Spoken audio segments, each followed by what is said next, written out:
Samsung এর high mid range বাজেটের smartphone Samsung Galaxy A54 এই স্মার্টফোনটার আনবক্সিং এর ভিডিও অলরেডি আমাদের চ্যানেলে এসেছে। তো এবারে ফাইনালি টেস্টিং রেজাল্টগুলো আমরা শেয়ার করব।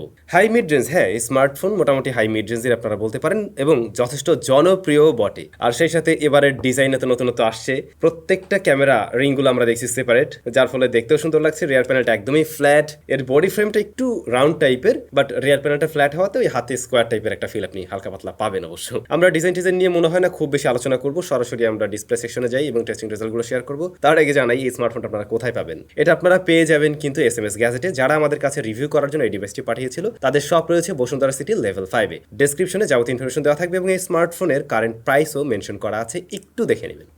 আমরা যদি ডিসপ্লেটা নিয়ে ফার্স্টে বলি, এর সাইজ 6.4 ইঞ্চ, যা মূলত সুপার অ্যামোলেড প্যানেল। এটা অফার করছে 120 হার্টজ হাই রিফ্রেশ রেট এবং অবশ্যই ফুল এইচডি প্লাস রেজুলেশনের। ইনডোরে আমরা মোটামুটি ব্রাইটনেস ঠিকঠাক পেয়েছি, মোটামুটি একদমই ঠিকঠাক পেয়েছি। আর আউটডোরে আমরা দেখছিলাম এটা মানে অটোমেটিক দিতে পারে 980 নিটসের মতো, যাতে আপনি সানলাইটও দেখতে পাবেন। টাচ রেসপন্স যথেষ্ট ভালো এবং 120 হার্টজ ঠিকঠাকভাবে পুশ করতে পারছিল এই ডিসপ্লেটা আমাদের টেস্টিং এ। এটাতে অবশ্যই HDR এর সাপোর্ট থাকছে, বাট নেটফ্লিক্সে এই মুহূর্তে কিন্তু সেটা আমরা পাচ্ছি না। আশা করা যায় নেক্সট টাইম আপনারা এটা পেয়ে যাবেন। প্রাইম ভিডিওতে এটা অবশ্যই সাপোর্ট করছে। অ্যাকচুয়ালি স্যামসাং এর ডিসপ্লে নিয়ে নতুন করে বলার কিছু নেই, আমাদের অন্যরকম একটা এক্সপেকটেশন থাকে এবং স্যামসাং এর ডিসপ্লে থেকে আমরা মোটামুটি সেটুকু পেয়ে যাই। এটা গুড এনাফ শার্প এবং এইটার কালার অ্যাকুরেসি অলমোস্ট একুরেট কালারের কাছাকাছি। এছাড়াও একদম ডিপ ব্ল্যাক পাওয়া যাচ্ছিল। তো সব মিলে এই ডিসপ্লেটা আশা করছি ভালো লাগার কাতারে থাকবে। আর এই সুন্দর ডিসপ্লের নিচেই রয়েছে ফিঙ্গারপ্রিন্ট স্ক্যানার, যা যথেষ্ট ফাস্ট অ্যান্ড একুরেট, প্রত্যেকবার একুরেটলি কাজ করছে। স্মার্টফোনটা রান করছে One UI 5.1 based on Android 13। Processor হিসেবে এবার একেবারে নতুন প্রসেসর রয়েছে Exynos 1380, যা মূলত 5nm এর একটি SoC। এটাকে আপনি কিসের সাথে কম্পেয়ার করতে পারেন? দেখুন, এইটার এই ছোট ভাই A34 মনে হয়, ওটাতে কিন্তু 1080 রয়েছে, ডেমেনসিটি 1080। তো স্কোরের দিক বিবেচনায় না ওইটার কাছাকাছি অলমোস্ট এটাও, মানে সেই দিক থেকে আপনি এটাকে অনেক এগিয়ে থাকতে দেখবেন এমনটা কিন্তু না। লাস্ট ইয়ারে স্যামসাং গ্যালাক্সি A53 ওটাতে Exynos 1280 ছিল, তো ওইটা খুব একটা হামারি লেভেলের কিছু ছিল না এবং ওইটাতে বেশ কিছু ইস্যুও ছিল, মানুষজন খুব একটা পছন্দও করেনি। তো এবারে এই বড় ভাইয়ে কতটুকু আপগ্রেড থাকছে সেটাই তো জানার অনেকের ইচ্ছা। জানার ইচ্ছা মূলত এই কারণেই, কারণ Exynos এর প্রসেসর অনেকটা গরম হয় এমন কথাবার্তা শোনা যায় অনেকের কাছ থেকে, এমনটা আমরা শুনেছি। তো আমরা থার্মাল থ্রটলিং চেক করছিলাম, তিনবার আমি চেক করে দেখছিলাম, যেমনটা আপনারা দেখছেন। সেখানে আমরা তেমন কিছু কিন্তু দেখছি না নজরে, বাট যখন কিনা আমরা গেমিং করছিলাম তখন মোটামুটি এই প্রসেসরটা হিট জেনারেট করছিল। আবার স্যামসাং এখানে কোনো ধরনের কিন্তু ভ্যাপর কুলিং সিস্টেমও ব্যবহার করেনি, যেটা ব্যবহার করলে আমার মনে হয় এটা আরো দ্রুত সময়ে কুল করতে পারতো। এনিওয়ে, রেগুলার পারফরমেন্স অবশ্যই এই স্মার্টফোন বেশ ভালো দিয়েছে। যেহেতু এখানে One UI 5.1 রয়েছে, স্যামসাং এর One UI নিয়ে মনে হয় না নতুন করে বলার কিছু আছে। এখানে প্রয়োজনীয় সমস্ত ফিচার তো পাচ্ছে নেই, সেই সাথে এটা খুবই সলিড, খুবই স্মুথ একটা রেজাল্ট দেয়, যে কারণেই হয়তো অ্যান্ড্রয়েড লাভাররা স্যামসাং এর এই UI এর প্রেমে পড়ে যায়। তো ডে টু ডে ইউজেসে আমরা কিন্তু খুবই স্মুথ একটা রেজাল্ট পেয়েছি। একসাথে আপনি 7-8 অ্যাপ্লিকেশন ব্যবহার করতে গিয়েও কোনো ধরনের প্যারার সম্মুখীন হচ্ছেন না।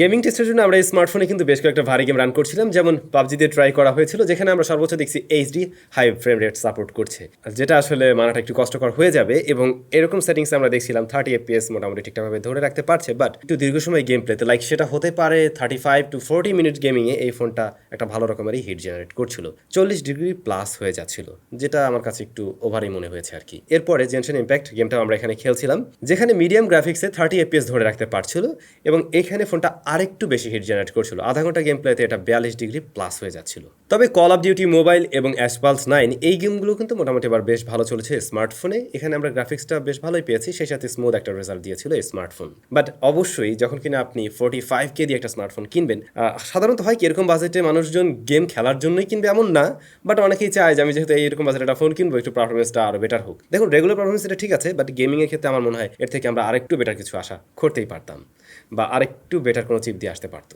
তবে এই স্মার্টফোনের বিশেষ আকর্ষণের ক্যামেরা, যেখানে আপনি বেশ সুন্দর সুন্দর ছবি পেয়ে যাবেন। যেমন আমি সুন্দর একটা পোলো টি শার্ট পরে আছি, এই সুন্দর পোলো টি শার্টটা আপনারা চাইলে 10% ডিসকাউন্টে নিতে পারবেন ফেব্রি লাইফ থেকে। এছাড়াও প্রথমবারের মতো ফেব্রি লাইফ আপনাদের জন্য নিয়ে এসছে বেশ কিছু পাঞ্জাবির কালেকশন, যেগুলো আপনারা চাইলে 10% ডিসকাউন্টে পারচেস করতে পারেন। সামনে ঈদ আসছে, আশা করছি অনেকেরই ভালো লাগবে। ডেসক্রিপশনে লিঙ্ক দেওয়া থাকলো, ওই লিঙ্কের থ্রুতে গেলেই 10% ডিসকাউন্ট পেয়ে যাচ্ছেন। যাই হোক, ক্যামেরা নিয়ে বলছিলাম, তো মেইন শুটারটা হলো 50 মেগাপিক্সেলের, দেন এখানে রয়েছে 12 মেগাপিক্সেলের একটা আলট্রাওয়াইড শুটার, দেন 5 মেগাপিক্সেলের একটি ম্যাক্রো শুটার, আর ফ্রন্ট ফেসিং ক্যামেরা 32 মেগাপিক্সেল, এটা মূলত 12 মেগাপিক্সেলের একটা শুটার। এর যে মেইন শুটারটা আর কি, এইটার ডে লাইটের ছবিগুলো জাস্ট দেখেই ভালো লেগে যাবে। মানে ওই যে চোখে দেখার একটা ভালো লাগার বিষয় আছে না, ফার্স্ট অফ অল ওটাই ভালো লাগবে। এরপর যদি বিশ্লেষণে যান সেখানে খুব ভালো রকমের আপনারা ওয়াইড ডাইনামিক রেঞ্জ দেখবেন, কালার একিউরেসি একটু পপ আপ টাইপের একটু ভাইব্রেন্ট টাইপের কালার দেয়, যেটা আমরা স্যামসাং এর ফ্ল্যাগশিপ লেভেলের ফোনেও দেখি এবং যে কারণে হয়তো ম্যাক্সিমাম মানুষের ভালো লেগে যায়। আমাদের কাছেও এর ছবির কালার টোনটা বেশ ভালো লেগেছে, ভালো ছিল ওয়াইড ব্যালেন্স। সেই সাথে শ্যাডো এরিয়াতেও আমরা ডিটেলের পরিমাণ ভালোই লক্ষ্য করছি। ওভারঅল ডিলাইট কন্ডিশনে এর মেইন ক্যামেরার রেজাল্ট দুর্দান্ত ছিল এবং আশা করছি এ বাজেট থেকে যদি অর্থাৎ 45K দিয়ে বা 43K দিয়েও যদি এই স্মার্টফোনটা নেন সেই ক্ষেত্রে আপনি ক্যামেরা নিয়ে সন্তুষ্ট থাকবেন, I mean main camera delight নিয়ে সন্তুষ্ট থাকবেন। লো লাইটের দিকে গেলেও এর মেইন ক্যামেরা কিন্তু খুবই ভালো রেজাল্ট দিচ্ছিল, সেখানেও আমরা কিন্তু ডাইনামিক রেঞ্জ ভালো দেখছি। হাইলাইট পেলে সেটাকে সুন্দরভাবে ব্যালেন্স করতে পারছিল। আবার লো লাইটে যে আমরা খুব বেশি নয়েজ গ্রেনের দেখা পাই এমনটা না, কিছুটা আসে বাট সেটা আবার প্রসেসিং এর মাধ্যমে কাট করার ট্রাই করছে। তো ওভারঅল নাইট মোডের ছবিও কিন্তু ভালো লাগবে ম্যাক্সিমাম মানুষেরই। দেন আমরা যদি আলট্রাওয়াইডে যাই, এইটার কালার টোনটা যদি আপনি মেইন ক্যামেরার সাথে কম্প্যারিজনে নিয়ে আসেন কিছুটা তফাৎ লক্ষ্য করবেন, তারপরেও কিন্তু এর আলট্রাওয়াইডটা ভালো লাগার জায়গা দখল করবে, কারণ এইটারও ডাইনামিক রেঞ্জ আমরা ভালো দেখছি। ইভেন শ্যাডো এরিয়াতেও কিন্তু বলা যেতে পারে ডিসেন্ট পরিমাণে একটা ডিটেল ধরে রাখতে পারছে। লো লাইটে আলট্রাওয়াইডটা মেইন ক্যামেরার মতো ততটা ভালো রেজাল্ট না দিলেও এটার থেকে আপনারা চলনসই ছবি পাচ্ছেন। দেন এটার যে ম্যাক্রো শুটারটি রয়েছে এইটা ইউজেবল ছবি দেয় যখন কিনা প্রপার লাইট পায়, তুলনামূলকভাবে 2 মেগাপিক্সেল থেকে বেটার রেজাল্ট দিচ্ছে আর কি। পোর্ট্রেট মুড ভালো পেয়েছি, এজ ডিটেকশন, সাবজেক্ট সেপারেশন সুন্দর ছিল, সেই সাথে কালার একুরেসি অলমোস্ট ঠিকঠাক, ডাইনামিক রেঞ্জ ভালো পেয়েছি এবং এখানে মেইন সাবজেক্টকেও ভালো রকমের ডিটেলই রাখতে পারছে। ফ্রন্ট ফেসিং ক্যামেরা 32 মেগাপিক্সেলের, এটার কালার একুরেসি কিন্তু অলমোস্ট একুরেট টাইপের লেগেছে আমাদের কাছে, বাট মাঝে মধ্যে একটু ওভার প্রসেসটা লেগেছে কিছু কিছু ছবিতে। তাছাড়া ম্যাক্সিমাম সিনারিতে কিন্তু ছবিগুলো সুন্দর ছিল এবং বলতে পারেন ডাইনামিক রেঞ্জটাও এখানে কিন্তু বেশ ভালোই দিচ্ছে। লো লাইটের দিকে আসলে তুলনামূলকভাবে ডিটেল একটু কম পাওয়া যায়, একটু সফট করে দেয়, যদিও সে ছবিগুলো ম্যাক্সিমাম মানুষের কাছে ভালো লাগার কথা। তো ফ্রন্ট ফেসিং ক্যামেরা নিয়ে সন্তুষ্ট থাকছেন। আর ভিডিও, এই স্মার্টফোনটা ভিডিও রেকর্ড করতে পারে সর্বোচ্চ 4K 30fps এ। 60fps মিস করবেন যখন আপনি ওই যে আবারও বাজেট চলে আসবে 45K এর আশেপাশে ফোন কিনবেন, 60fps অনেকে আশা করবেন, যেমনটা আমিও আশা করছিলাম। সো ওটা আমরা পাচ্ছি না, বাট ভিডিওতে ডাইনামিক রেঞ্জ কিন্তু আমরা বেশ ভালো পেয়েছি, যেমনটা ছবির ক্ষেত্রে আমরা পেয়েছিলাম। সেই সাথে কালার একুরেসি অলমোস্ট একুরেট টাইপের। দেন এইটার যে স্ট্যাবিলিটি সেটা আপনারা 1080 ভিতরে রেকর্ড করলে বেশ ভালো পাবেন, বাট 4K এর ক্ষেত্রে এটা ততটা বেটার রেজাল্ট করছে না। একটু স্টাডিভাবে শুট করতে পারলে আমি বলবো 4K তে নেওয়ার জন্যই সেক্ষেত্রে খুবই দারুণ আউটপুট পাওয়া যাচ্ছে। এই হচ্ছে ফ্রন্ট ফেসিং ক্যামেরার 4K 30fps এর ভিডিও স্যাম্পল ইনডোর লাইটিং কন্ডিশনে। তো এই মুহূর্তে আপনারা সাউন্ডটাও পাচ্ছেন, সাউন্ডটা কিন্তু এই যে মোবাইল ফোনে রেকর্ড হচ্ছে, তো সাউন্ড কোয়ালিটি কেমন এবং ভিডিও কোয়ালিটি কেমন নিশ্চয়ই বুঝতে পারছেন। যারা কিনা ব্লগিং ট্লগিং করবেন তাদের কাছে কেমন লাগলো অবশ্যই কমেন্ট করে জানাবেন। কিন্তু ক্যামেরা সেকশন নিয়ে আমার মনে হয় আপনারাও আমার মতো সন্তুষ্ট থাকবেন। ব্যাটারি রয়েছে 5000 mAh, বক্সে কোনো চার্জার পাবেন না, তবে এটা 25 ওয়াট চার্জিং সিস্টেম সাপোর্ট করে, যা দিয়ে এই স্মার্টফোনকে ফুল চার্জ করতে সময় লেগে যায় 1 ঘন্টা 20 মিনিটের কাছাকাছি এবং 0 to 50% চার্জ করতে সময় লেগে যাচ্ছিল প্রায় আধা ঘন্টার মতো আর কি। আর ব্যাকআপ, এই স্মার্টফোনটা থেকে আরেকটু বেটার কিছু আমি আশা করছিলাম। এইটা 5.5 থেকে 6 ঘন্টার মতো এসওটি দিতে পারে, যেটা আমার কাছে একটু কম মনে হয়েছে। যেখানে স্যামসাং গ্যালাক্সি S23 আলট্রা আপনাকে আরও প্রায় অলমোস্ট ডাবল টাইপের একটা ব্যাকআপ দিয়ে দিচ্ছে, মানে প্রায় 8.5 বা এরকমই তো পাওয়া যায়। সো ওইটাতেও কিন্তু 5000 mAh এর ব্যাটারি, বাট এইখানে 5000 mAh ব্যাটারি থাকা সত্ত্বেও আমরা ব্যাটারি ব্যাকআপ কম পাচ্ছি। ফার্স্ট অফ অল 5nm এর প্রসেসর, আর এইটা কিন্তু LTPO টেকনোলজির প্যানেল না, ডিসপ্লেটা, দ্যাটসই হয়তো ব্যাটারিটা বেশি বার্ন করছে। যাই হোক, তারপরে বলা যায় আপনি যদি মোটামুটি মিডিয়াম টাইপের ইউজার হয়ে থাকেন একদিন খুব ভালোভাবে এটা চালাতে পারবেন 120Hz অন রেখেও।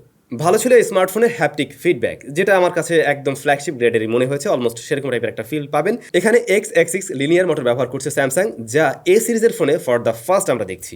স্টেরিও স্পিকার রয়েছে উপরে নিচে এবং এটা গুড এনাফ লাউড। ফুল ভলিউমে কোনো ডিস্টরশন দেয়নি স্মার্টফোন, বেস্টটা আমার কাছে মোটামুটি ঠিকঠাক লেগেছে। এছাড়াও ক্লিয়ার একটা সাউন্ড দিতে পারে, আবার এর যে ইয়ারপিস সেটার সাউন্ড কোয়ালিটি আমরা বেশ ভালোই পেয়েছি। সো সব কিছু মিলে এই ছিল স্যামসাং গ্যালাক্সি A54। A54 এর দুইটা ভ্যারিয়েন্ট আছে, একটা হলো 8/128GB আর একটা হলো 8/256GB। দুইটা ভ্যারিয়েন্টে বাংলাদেশে পাওয়া যায় 43,000 আর ওদিকে মনে হয় 44-45,000 এরকম। সো এই প্রাইস পয়েন্টে আনঅফিসিয়াল ফোন যেহেতু কিছু কিছু জায়গায় অবশ্যই কমতি মনে হবে, যেমন আমি পারফরমেন্স সেকশন নিয়ে বলছিলাম যে রেগুলার কাজবাজের জন্য ঠিক আছে, আবার এর যে অপটিমাইজেশন সুপার লেভেলের, যে কারণে আপনার কাছে সবকিছু ভালো লাগলেও হয়তো গেমিং সেকশনে এসে অনেকেই অসন্তুষ্ট হবেন আমার মতো। সো এই জায়গায় আরেকটু বেটার কিছু দিয়ে স্যামসাং যদি নিয়ে আসতো এবং দামটা এরকম থাকতো তাহলে কিন্তু কোনো ধরনের আপত্তি আমরা করতাম না। এখন এই ফোনটা আমি যতটুকু জানি বাংলাদেশ মার্কেটে অফিসিয়ালি লঞ্চ হবে, আর অফিসিয়াল কেমন দামে লঞ্চ হয় সেটাই দেখার পালা। নিশ্চয়ই আনঅফিসিয়ালের দামের ধারে কাছেও থাকবে না, আরো বেশি হতে পারে। তো তখন গিয়ে আসলে এটার অবস্থা কি দাঁড়াবে সেটা লঞ্চ হোক তখনই জানাবো। যাই হোক, আপনাদের কাছে কেমন লেগেছে এই ডিভাইস অবশ্যই কমেন্ট করে জানাবেন। তো সবাই অনেক অনেক বেশি ভালো থাকবেন, আর সবার জন্য থাকলো অগ্রিম ঈদের শুভেচ্ছা।